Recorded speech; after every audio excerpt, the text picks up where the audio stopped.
જમ્મુ અને કાશ્મીરમાં સતત વરસાદના કારણે ઘણી જગ્યાએ નાળા અને નદીઓ છલકાયા। જમ્મુના ડોડા બટોટ હાઈવેની તસવીરો જુઓ। વહેતા નાળાઓના કારણે અહીં રસ્તો બંધ થયો, જેના કારણે અનેક ગામોનો સંપર્ક કપાયો।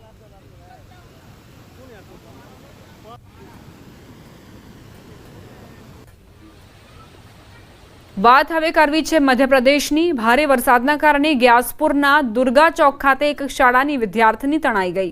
ગ્યાસપુરના દુર્ગા ચોક વિસ્તારમાં ભારે વરસાદ વરસ્યો હતો। જ્યારે તેના ભાઈએ તેને બચાવવાનો પ્રયાસ કર્યો ત્યારે તે પણ તીવ્ર પ્રવાહમાં નજીકમાં ઉભેલી એક લોડિંગ ઓટો સાથે અથડાઈ ગયો હતો। સ્થાનિક લોકોની સમજદારીના કારણે બંનેનો જીવ બચાવવામાં સફળતા મળી।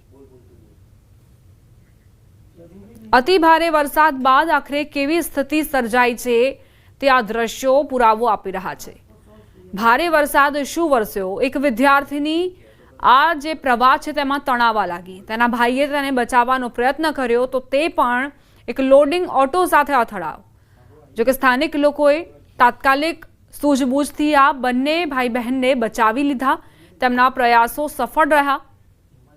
એટલે જ્યારે ભારે વરસાદ વરસે તે દરમિયાન જો કોઈ બાળક આ પ્રવાહમાં તીવ્ર પ્રવાહમાં તણાઈ જાય તે દરમિયાન તાત્કાલિક સૂઝબૂછ અને સમજ વાપરવી જરૂરી છે। અન્યથા પાણીનો ધસમસતો પ્રવાહ લોકો માટે જોખમી બની શકે છે, ભલે એ રહેણાંક વિસ્તારમાં જ કેમ ન હોય।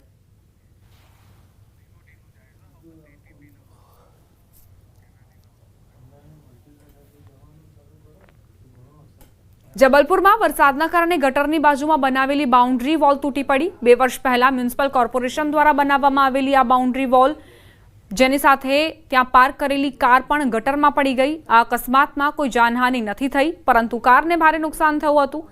લાલા લજપતરાય વોર્ડમાં લગભગ 3 વર્ષ પહેલા ગટરની બાજુમાં એક દિવાલ બનાવવામાં આવી હતી, જેથી વરસાદ દરમિયાન જ્યારે ગટરમાં વધુ પાણી હોય ત્યારે કોઈ જાનહાનિ ન થાય। રાત્રે વરસાદ દરમિયાન આ દિવાલ પોતે જ ગટરમાં ડૂબી ગઈ અને તેની સાથે સ્થાનિક રહેવાસી મહેન્દ્ર રજકની કાર પણ ગટરમાં પડી ગઈ। આ ઘટના પછી સવારે જ્યારે લોકોએ કાર અને દિવાલ ગટરમાં પડેલી જોઈ ત્યારે તેઓ મ્યુનિસિપલ કોર્પોરેશનના બાંધકામ અંગે ગુસ્સે ભરાયેલા જોવા મળ્યા। સ્થાનિક લોકોએ આ અકસ્માત માટે મ્યુનિસિપલ કોર્પોરેશનને જવાબદાર ઠેરવ્યું છે। ખરગોન જિલ્લાના બડવામાં ઇન્દિરા સાગર અને ઓરકેશ્વર ડેમમાં પાણી છોડવામાં આવ્યા અને જે બાદ નર્મદા નદીમાં પૂર આવ્યું। બડવાના ખેટીખાટ ખાતે સાંઈ મંદિર પાસે નર્મદાનું પાણીનું સ્તર પહોંચી ગયું છે। વહીવટી તંત્રે નીચાણવાળા વસાહતોમાં ખાસ કરીને નર્મદા કિનારે આવેલા ડિયોસ્ક અને દુકાનો દૂર કરી છે। ઇન્દિરા સાગર ડેમના 12 દરવાજાની ઊંચાઈ વધારીને 6000 ક્યુસેક પાણી છોડવામાં આવ્યું છે અને ઓરકેશ્વર ડેમના 14 દરવાજા ખોલીને 6000 ક્યુસેક પાણી છોડવામાં આવ્યું છે। લોકોને પૂરની સ્થિતિમાં નર્મદા નદીમાં સ્નાન ન કરવાની અપીલ કરાઈ છે। નર્મદા કિનારે વહીવટી તંત્ર સતત જાહેરાતો કરી રહ્યું છે। બડવાની સાથે નર્મદા, મહેશ્વર, મંડલેશ્વર અને કાસરાવાડ વિસ્તારોના નીચાણવાળા વિસ્તારમાં લોકોને અપીલ કરાઈ છે।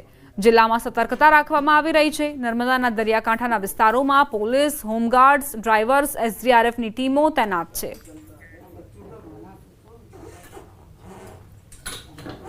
स्ट्रीम से 14 गेट खोले गए हैं, जिसमें तकरीबन 6000 क्यूमेक्स के आसपास पानी छोड़ा जाएगा।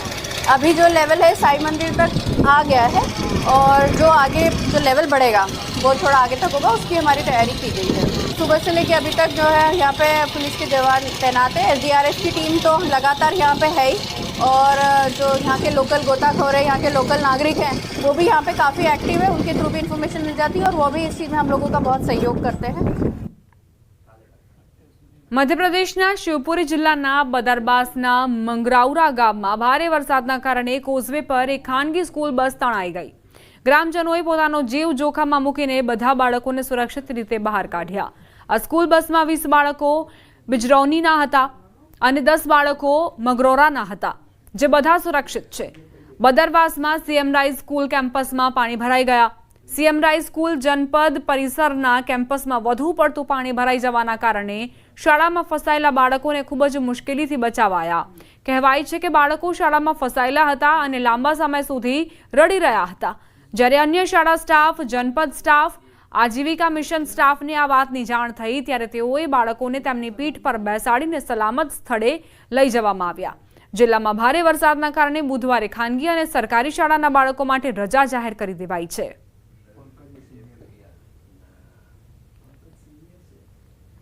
રાયસેનમાં સતત વરસાદના કારણે જિલ્લા મુખ્યાલયમાં પાણી ભરાઈ ગયું છે। કલેક્ટર કચેરી, સાંચી, વિદિશા માર્ગ, ભારતનગર, મહામાયા ચોક, અર્જુનનગર, હાઉસિંગ બોર્ડ કોલોની, પટેલનગરમાં પાણી ભરાઈ ગયા છે। જિલ્લા મુખ્યાલયમાં આ સિઝનનો શ્રેષ્ઠ વરસાદ છે। જોકે આ વરસાદે નીચાણવાળા વિસ્તારોમાં તારાજી સર્જી છે।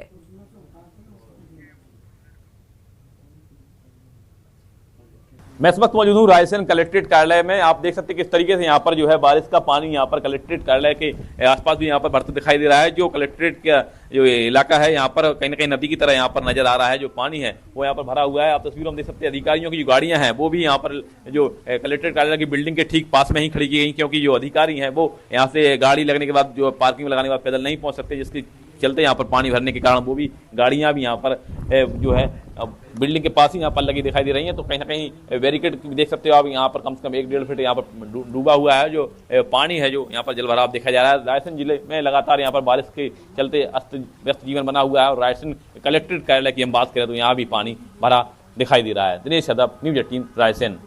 रायसेन में पिछले कुछ घंटों की बारिश से यहाँ पर जनजीवन यहाँ पर अस्त व्यस्त हो चुका है। जिला मुख्यालय के निचले इलाकों में यहाँ पर पानी भर चुका है। आप देख सकते हैं किस तरीके से मैं मुख्य सड़क पर यहाँ पर मौजूद हूँ और जो सांची विदिशा का मार्ग है यहाँ पर जो सड़क पर पूरा पानी यहाँ पर आ चुका है। कहीं ना कहीं नगर पालिका के ड्रेनेज सिस्टम की भी यहाँ पर जो पोल खुलती दिखाई दे रही है कि सड़क के किनारे यहाँ पर जो नालों में बराबर पानी नहीं है, जिसके चलते यहाँ पर पानी भरा हुआ है। और देख सकते तस्वीरों में आप यहाँ पर भारतनगर की जो सड़क है यहाँ पर नदी की तरह यहाँ पर नजर आ रही है। जो पूरा यहाँ का पानी है जो मुख्य सड़क का वो यहाँ पर भारतनगर की ओर यहाँ पर पानी जा रहा है। तो कहीं ना कहीं बारिश से यहाँ पर हाल बेहाल है। कुछ घंटों की जो बारिश है लगातार यहाँ से हो रही है। जिले में ही यहाँ पर बारिश हो रही है। जिले के सिलवानी की अगर हम बात करें तो सिलवानी के साईखेड़ा गांव जो आसपास के इलाके में भी यहाँ पर बारिश से हाल बेहाल है। और इसी को देखते हुए रायसेन कलेक्टर जो है अरुण कुमार विश्वकर्मा ने यहाँ पर सभी स्कूलों की यहाँ की छुट्टियां भी यहाँ पर घोषित कर दी हैं। दिनेश यादव, न्यूज़ 18 रायसेन। મધ્યપ્રદેશના શિવપુરી જિલ્લામાં ભારે વરસાદના કારણે પાણી ભરાઈ રહ્યા છે। ખાસ કરીને ગ્રામીણ વિસ્તારોમાં પરિસ્થિતિ વધુ ખરાબ દેખાઈ રહી છે। સિંધ નદી ઓવરફ્લો થયા બાદ ભારે વરસાદના કારણે કોલારસ અને બદરવાસ વિસ્તારમાં પાણી ભરાઈ જવાની ભીતિ સર્જાઈ છે, જેના કારણે ગ્રામીણ વિસ્તારોમાં જનજીવન ખોરવાઈ ગયું છે। સિંધ નદીમાં પાણીનું સ્તર વધ્યા બાદ આ નદી પર બનેલા અટલ સાગર મણીખેડા ડેમના 8 દરવાજા ખોલીને 4500 ક્યુસેક પાણી છોડવામાં આવી રહ્યું છે। પાણીના જોરદાર પ્રવાહમાં ફસાયેલા લોકોનું એસડીઆરએફની ટીમે રેસ્ક્યુ કરી સુરક્ષિત બહાર કાઢ્યા। બીજી તરફ ભારે વરસાદના કારણે ઘણી શાળાઓમાં પાણી ભરાઈ ગયા હતા।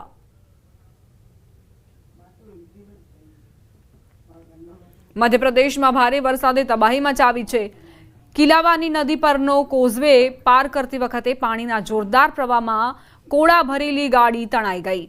બહિશિવપુરી કોલારસ તહેસીલ વિસ્તારના કિલાવાની રાય રોડ પર વહેતી કિલાવાની નદી પર બનેલા કોઝવે પાર કરતી વખતે પાણીના જોરદાર પ્રવાહમાં કોળા ભરેલી ગાડી તણાઈ ગઈ। કિલાવાની ગામના રહેવાસી ખેડૂત જયપાલ ધાકડ ગ્વાલિયર બજારમાં વેચવા માટે આ ગાડીમાં કોળા લઈ જઈ રહ્યા હતા। આ ગાડીમાં 3 લોકો સવાર હતા, 3 સુરક્ષિત છે।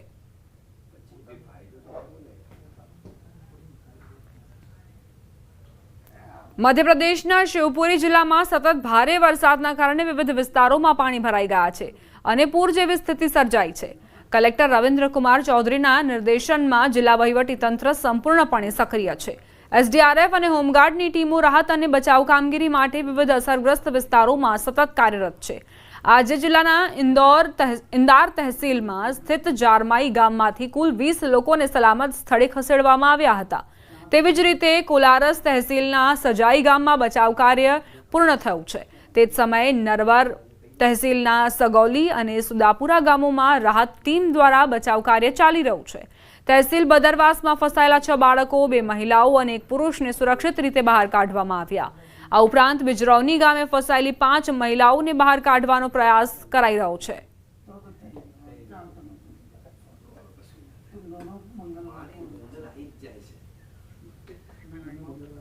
શિવપુરીમાં ભારે વરસાદ બાદ અત્ર તત્ર સર્વત્ર પાણી જ પાણી નજરે પડી રહ્યું છે। જ્યાં આપ નજર કરશો ત્યાં વિસ્તારો જળતરબોળ જોવા મળી રહ્યા છે।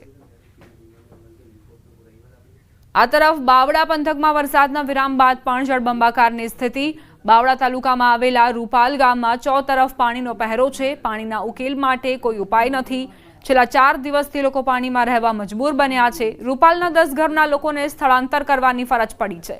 4 દિવસથી ઘરમાં પાણી હોવાથી આખરે પરિવારોએ ગામના ઊંચાઈવાળા વિસ્તારમાં રહેવા માટેની ફરજ પડી।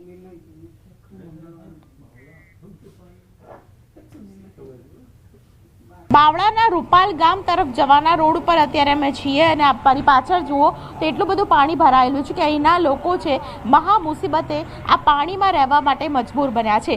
લોકોનું અનાજ પણ આ પાણીમાં પલળી ગયું છે। જીવન જરૂરિયાતની વસ્તુ લેવી હોય તો પણ ખૂબ જ મુશ્કેલી અનુભવાઈ રહી છે। 4 દિવસથી લોકો જે છે આ જ પાણી વચ્ચે રહેવા માટે મજબૂર બન્યા છે। નાના બાળકોને હાથમાં લઈને તમામ લોકો છે તે બહાર આવવા માટે મજબૂર બન્યા છે। બેન, આગળ શું સ્થિતિ છે મને કહેશો? ખાવાનું અનાજ બધું પલ્લી ગયું છે। ઘરમાં રહેવા માટે મકાન નથી એમના પાસે। તો કેટલા દિવસથી એ આમ તેમ ફર્યા કરે છે। મકાનમાંય પાણીમાં છે અને અમારી બાજુ પાણી નતું। આ 2 વર્ષથી બહુ પાણી છોડે છે। અમારે ઘરની બાજુમાં અમારે પાણી છે। અમારે તે તકલીફ તો અમારે બહુ જ છે। એટલે અનાજ બધું પલળી ગયું? અનાજ બધું પલ્લી તો ગયું છે। રહેવા ક્યાં રહો છો? ધાબા પર? ધાબા પર એ બીજાના ઘરમાં લઈ ગયા છે। બિચારા દયા ખાઈને એમના ઘરમાં રહ્યા છે। અત્યારે હાલની પોઝિશન એમને કેટલા ઘર આવા છે કે જેમાં 6, 7, 10 ઘર છે આ બાજુ। 10 ઘર? હા, 10 ઘર છે આ બાજુ। હા, ગામમાં તો 10-15 ઘર છે। 10-15 ઘર છે। તો આ બહારની બાજુ જે 10-15 ઘર છે એ જ પાણીમાં છે? હા, એ જ પાણીમાં છે। આ બધા ઘર પાણીમાં જ છે। આ લોકો તો ઘરે મેકીને જતા રહ્યા બિચારા। અમારું ઘર આખું પાણીમાં છે। પાણીની અંદર આખું ઘર છે અમારું। ભેંસે એક મરી જાય પાણી। એ જોઈ લો મારો વાળો હેડો તમને લાઈવ બતાવું। એની અંદર આટલું પાણી છે મારા ઘરની પોતાની અંદર। ભેંસ મરી જાય નુકસાન કોણ આપે? 90,000ની ભેંસ લાવ્યો તો પાણીમાં જ મરી જાય। પાણી આવ્યું એમાં જ તે। તો આ પ્રકારની પરિસ્થિતિ ખાસ કરીને વરસાદને કારણે 4 દિવસ થઈ ગયા છે, પરંતુ 4 દિવસથી લોકો છે અહીં પાણીમાં રહેવા માટે મજબૂર બન્યા છે। આપ જુઓ તો તમામ લોકો છે તે પાણીમાંથી પસાર થવા માટે મજબૂર બન્યા છે। આ ગામના લોકો છે અને જેને આ એરિયામાંથી પસાર થવું છે તે લોકો પણ પસાર નથી થઈ શકતા। ખાસ કરીને જે નોકરી કરતા હોય તે લોકો પણ પારાવાર મુશ્કેલીનો સામનો કરે છે। ભાઈ, તમારે કઈ ઇન્ડસ્ટ્રીમાં ક્યાં જવાનું હતું? એક કંપનીમાં જવાનું હતું મારે ફોલોઅપ માટે, પણ અત્યારે પાણી ભરેલું છે એટલા માટે જઈ નહીં શકતો। અચ્છા, એટલે તમે ઇન્ફોર્મ કરી દીધું કે હા, પાણી પાણી ભરેલું છે એટલે મેં ફોટા પાડીને અમારે કંપનીમાં નાખી દીધા। અચ્છા, દર વર્ષે તમે અહીંયા આવો છો કે ખાલી આજે મારે આજે ફોલોઅપ માટે આવેલો હતો, પણ આ રસ્તામાં પાણી છે એટલે મેં કીધું બાઇક ચાલે એમ છે નહીં એટલા માટે। ઘણા બધા લોકો આ પ્રકારની મુશ્કેલી અનુભવી રહ્યા છે। દરેકની અલગ અલગ વાત છે, પરંતુ ખાસ ગામના લોકો જે છે તે બહાર રોડ ઉપર આવી ગયા છે, કારણ કે ગામમાં એટલું બધું પાણી ભરાયેલું છે કે અહીં કોઈ પણ સ્થાનિકે રહેવું ખૂબ જ જરૂરી છે, કારણ કે અંદર જેટલું ઊંડાણવાળું પાણી છે તેને કારણે લોકો છે તે સ્થાનિકોને કોઈ પણ પ્રકારનું સાહસ કરવા માટે રોકી રહ્યા છે।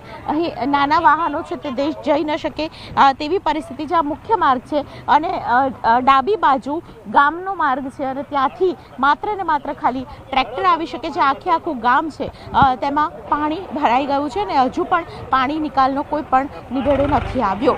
કેમેરા પર્સન અમિત શર્મા સાથે દીપિકા કુમાર, ન્યૂઝ 18 ગુજરાતી।